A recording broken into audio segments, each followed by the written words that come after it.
The Form Helper is a great shortcut for quickly building forms. Instead of writing raw HTML, I can greatly simplify the view by using the Form Helper functions to generate the markup. The Form Helper functions return HTML, so they should be used in the view, not in the controller. I will have to load the helper from the controller. I'm going to switch back to NetBeans and go to the add method if I'm not already there, and add the method to load the Form Helper. So this load helper form. Save the controller, then open the magazine form. The first line, echoing the validation errors, is good, so let's leave that alone. However, I'm sorry to say that everything else is going to get replaced. It's good to have perspective to know that there's more than one way to perform a task. I'm going to start with a new form using the function formOpen. PHP echo form open.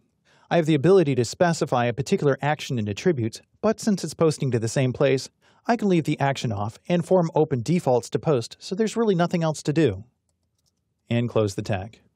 We don't need the duplicate form, so remove that. Next, the label for publication name. Surely there's a better way? Yes, there is, using the echo form label. PHP echo form label. It takes two arguments, the human readable name and the identifier, publication ID. And close the tag. Select lists are referred to as dropdowns within CodeIgniter, which is a little funny.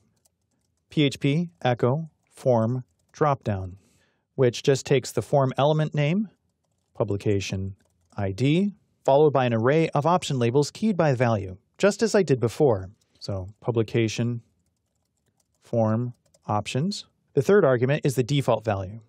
I'm going to use another form helper called setValue, which grabs a value from the post array. Great for failed form submissions. So setValue, and then the key publication ID. And close that out. I'll completely remove the redundant HTML content, so that's 1, 2, 3, 4, 5, 6, 7 lines of code that have been saved. Next, I'll replace the label for the issue number.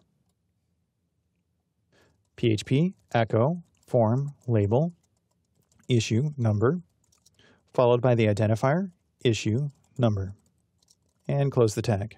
I'll use form input, which defaults the text input for the issue number. PHP echo form input.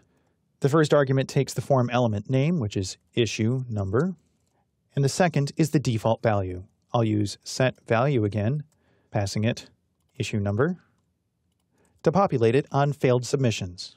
Close out the PHP tag and remove the unnecessary HTML.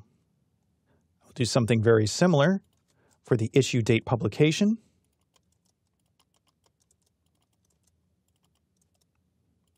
And date published, replace the label, and remove the unnecessary HTML. The last element will be the submit button, which we'll use form submit.